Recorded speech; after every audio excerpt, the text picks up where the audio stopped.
Então, essa iniciativa que a Plastrela traz, que é de utilizar essa resina de polietileno reprocessada, né? Além da gente ver a reutilização do plástico, que é uma coisa importante do ponto de vista ambiental, então ela é utilizada para fazer essas próteses que tem um tanto quanto, né, de uma prótese mais realística para os pacientes, no sentido de forma ao corpo, né, de peso, de consistência e que as pacientes conseguem facilmente utilizar. Essa iniciativa é um exemplo, eu entendo que ela seja um exemplo, porque na nossa região a gente tem muitas empresas, né, grandes empresários, e a gente poderia ter outras ações como essa, que a gente vê que talvez para a empresa possa ser uma coisa que ela é pequena do ponto de vista de material utilizado, né, de recursos, mas que faz uma grande diferença na vida das mulheres, que o impacto dessas atitudes, essa parceria, né, por exemplo, que há entre a Plastrela e a Liga, o impacto disso na vida das mulheres, ele é imensurável, né, do quanto de benefício pode trazer para essas mulheres que antes elas tinham problemas assim para encontrar uma prótese que se adaptasse tão bem, e agora elas estão mais realizadas, enquanto elas pensam se vão querer fazer uma cirurgia de reconstrução, como que vão ajustar, né, essa questão. O meu nome é Lívia Gravina, eu sou médica oncologista clínica e eu atuo no Hospital Bruno Born, junto com o pessoal da Liga de Combate ao Câncer aqui de Lajeado. Para uma paciente que passou por uma cirurgia, né, seja ela apenas um setor, uma parte da mama ou a retirada de fato de toda a mama, né, abordagem embaixo do braço, retirada das ínguas, sempre é um trauma, né, um trauma cirúrgico, mas muitas vezes um trauma também emocional e que precisa ser trabalhado. E parte do que a gente precisa trabalhar é a autoestima dessas mulheres, porque esse acaba sendo um pilar de todo o nosso tratamento. E quando a gente tem essa possibilidade de ter próteses, né, mesmo que momentâneas e não fixas, né, não colocadas cirurgicamente, a gente consegue devolver a autoestima para essas mulheres de uma forma mais realística, no caso dessas próteses que a gente tem, e também menos invasiva, para que nesse período elas consigam, às vezes, então, definir se elas querem realmente passar por um procedimento cirúrgico definitivo de reconstrução, qual o momento que elas querem ser submetidas a um novo procedimento cirúrgico, às vezes, que é mais um trauma, mais um enfrentamento que elas vão ter que ter. Então, a utilização de uma prótese mais adequada e uma prótese que mimetize o peso da mama, que se adapte à forma do corpo delas, faz total diferença para elas, né? A paciente, quando ela tem a autoestima cuidada ou considerada de uma forma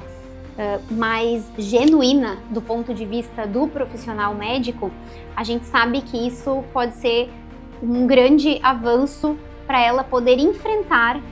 os outros desafios que vão vir do tratamento pós a cirurgia. Preservar essa autoestima vai nos possibilitar que essa mulher esteja inclusive mais engajada no tratamento. Então, quando a gente propõe alguns tratamentos, por exemplo, hormonioterapia, que é um tratamento de comprimidinho que essa paciente precisa aderir,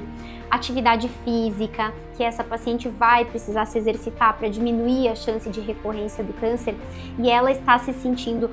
ela tem uma autoestima mais preservada ou está trabalhando esse lado da autoestima, né, da imagem corporal dela, eu acho que ela, inclusive, vai aderir melhor às propostas que a gente tem do tratamento após a cirurgia. Além desse desafio, que é a autoestima, né, da paciente, como ela enxerga o corpo dela após essa cirurgia mamária, a gente tem também,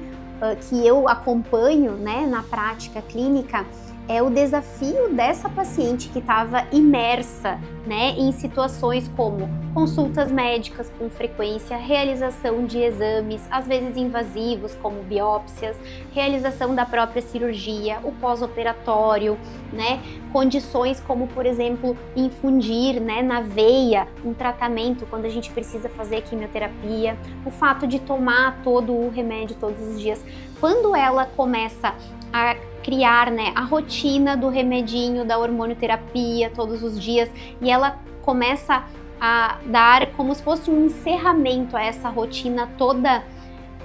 de intensa, né, de procedimentos, eu vejo que um desafio é essas pacientes voltarem à sua rotina e reconhecerem essa rotina, quem elas eram inclusive antes do tratamento e quem elas são agora, e voltar realmente a uma rotina que elas entendam que o câncer, elas passaram por aquilo, elas não serão mais iguais, mas que elas podem ainda ser melhores, né, com todos os desafios que elas enfrentaram depois disso. Então eu vejo que tem um desafio que é se adaptar a essa nova vida, mas que muitas delas conseguem entender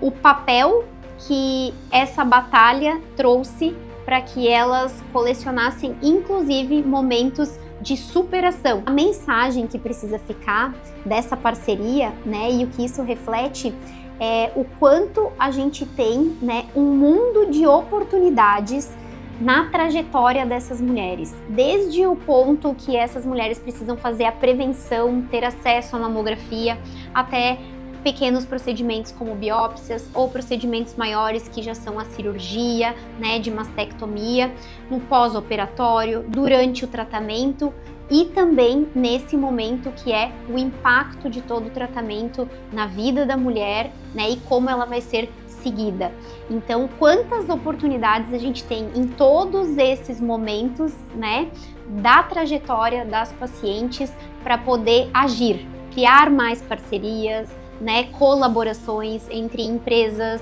entre instituições como a Liga. A gente tem outras instituições na região também que se preocupam, né, de forma muito genuína com os nossos pacientes.